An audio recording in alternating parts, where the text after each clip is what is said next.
one and to talk first of all about the air conditioning system. And first point, how usually the rolling stock manufacturers calculate air conditioning system capacity that is requested on board the train to satisfy the interior temperature requested for a certain exterior temperature. So there are two possibilities actually. The first one is following recommendation of the European standards EN 14750-1. It is air conditioning for urban and suburban rolling stock comfort parameters. Actually, just to say a few words about these standards, countries are classified by zones, and for a certain exterior parameters representing more severe conditions like temperature, humidity, and solar load, maximum interior temperature recommended by the standard shall not be exceeded.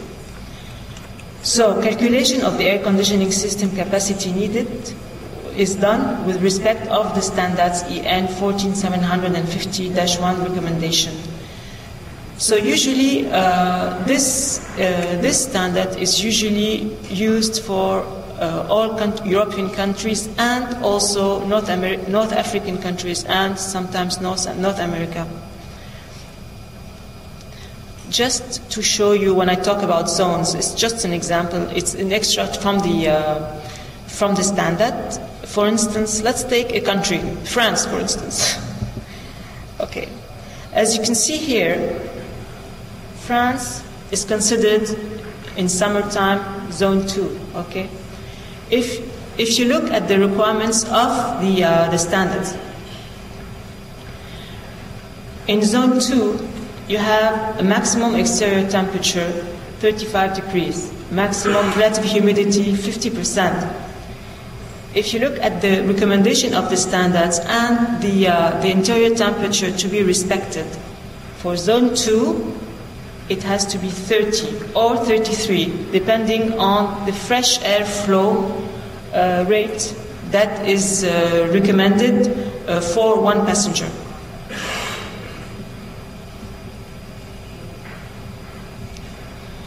So the second possibility to calculate the capacity of an air conditioning system, it is to follow the client requirements and tender documents.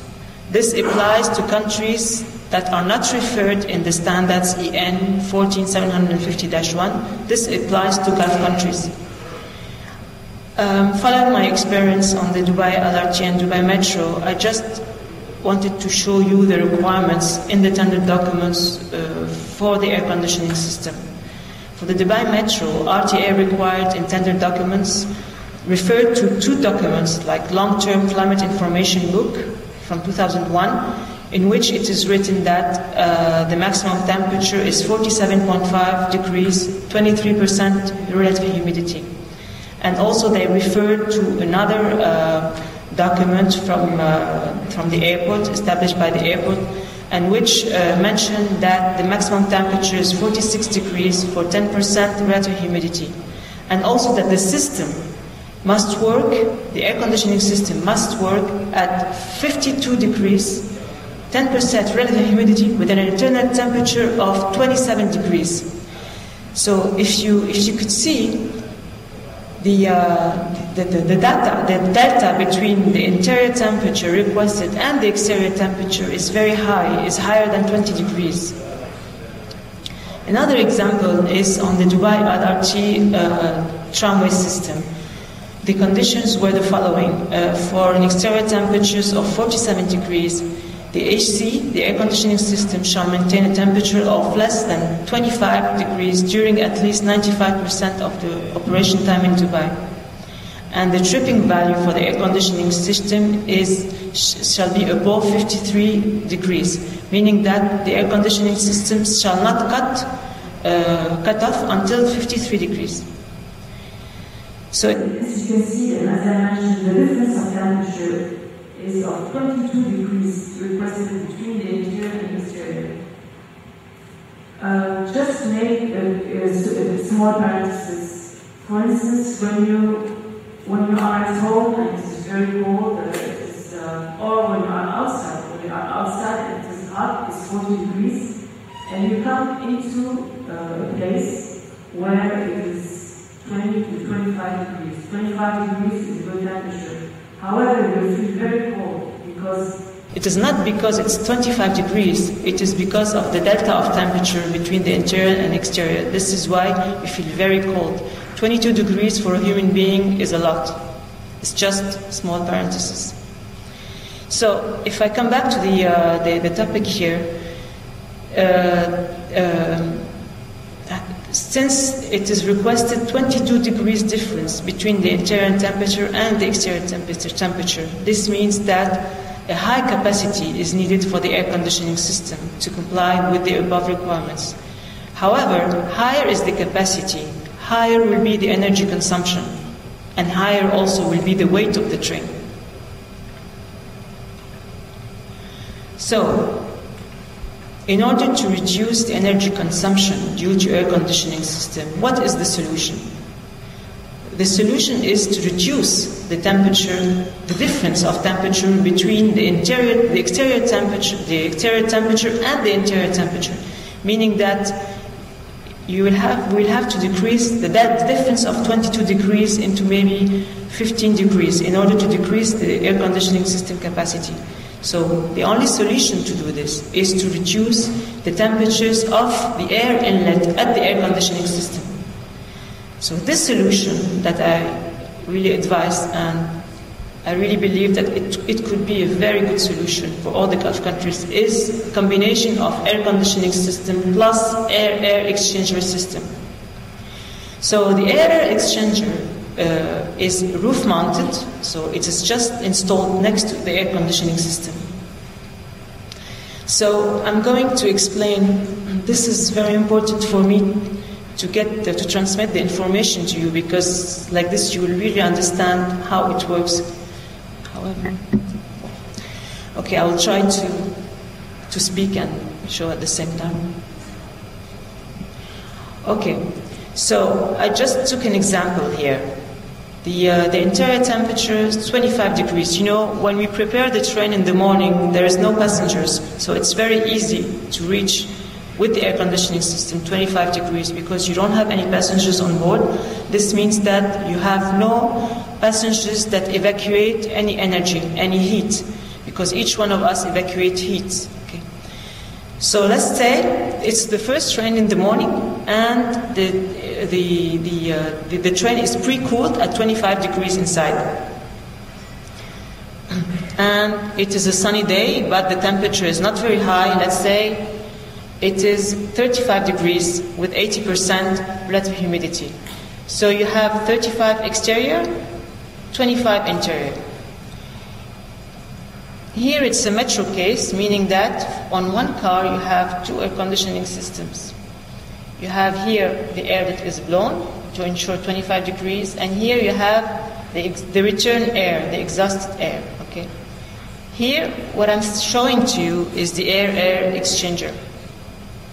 Now, let's take it step by step. Here we have the fresh air that should come before entering into going into the air conditioning system. The fresh air will go into the air exchanger, and he will encounter the exhausted air from the vehicle, which is at 25 degrees.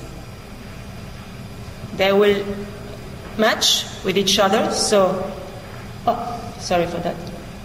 So the 35 will match with the 25, they will cross over, and then what will be supplied to the air conditioning system that will be located just next to the air exchanger? The air conditioning system will not see 35 degrees, he will see 28 degrees. And this is very important because when he sees 28 degrees, he will be able, with a very small capacity needed, to ensure 25 degrees inside, because the delta of temperature between 25 and 28 will just be 3 degrees, and it will not be 10 degrees anymore. Is this clear? Because it's very important. Okay, so I gave you some brief explanation of the air exchanger solution, and now the advantages of the air conditioning plus air exchanger. It's not only what I showed before, so it is of course first point energy saving, because like this we will need a lower capacity for the air conditioning system. The second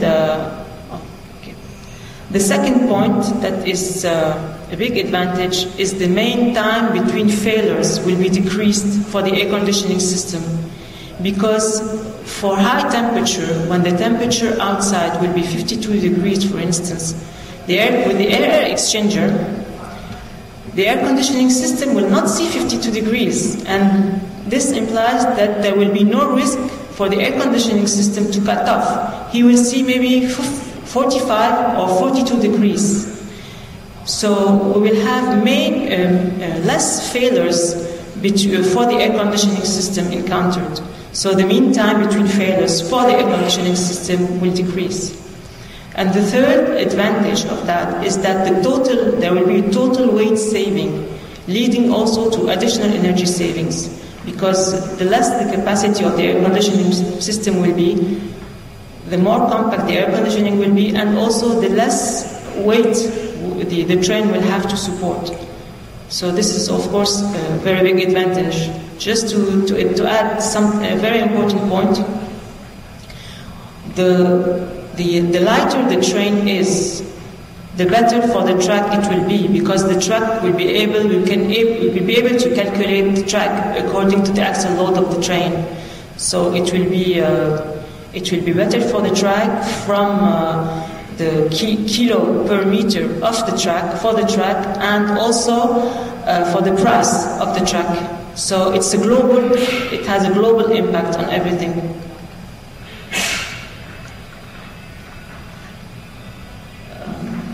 But it's not only the air conditioning system weight that will be decreased, it will be also for all the other systems, specifically the auxiliary inverter system that supplies himself energy to the air conditioning system.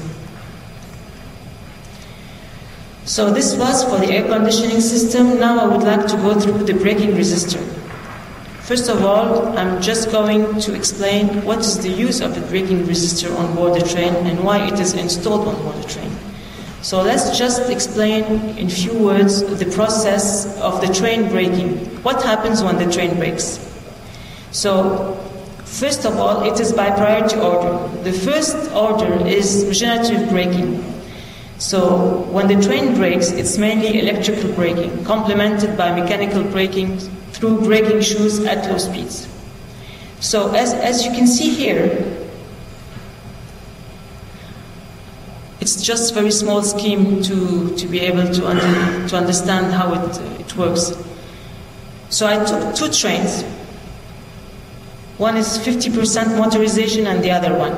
So here is the line. I took the example of 1,500 VDC power supply.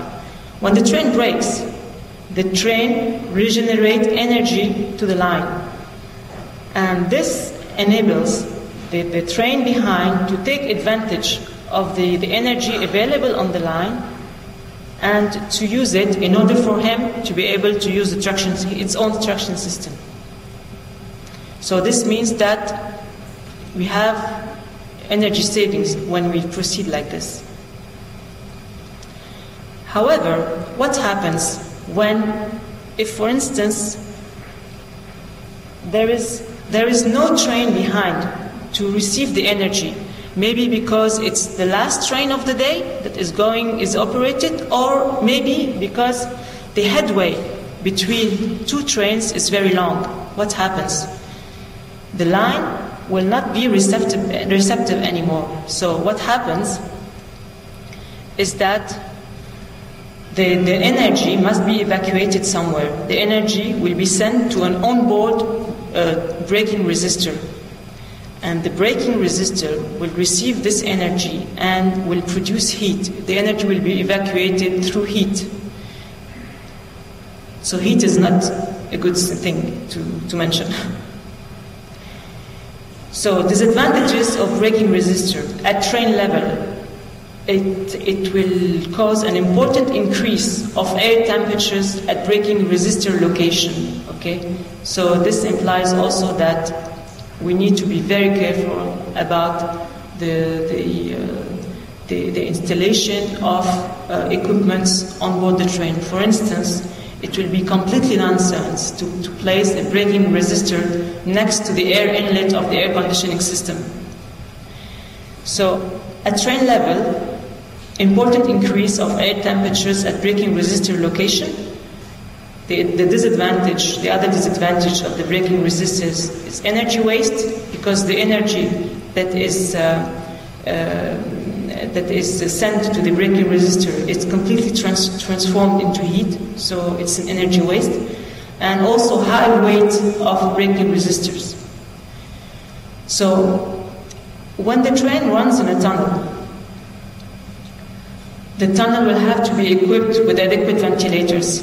So this also is expensive, and we need to make a study of how the energy will have to be evacuated. On the Nail Circle Line train in Singapore, they have these big problems because the train is running in a tunnel, and they have a problem for the evacuation of the heat. So it's just an example. So this implies that a thermodynamic study is a must to detect the most critical areas at train level and in the tunnel. So what is the solution? I'm sure there are other solutions on the market, but still the best solution for myself and from my experience is supercapacitors. What are the various advantages of supercapacitors on board the train? Energy storage.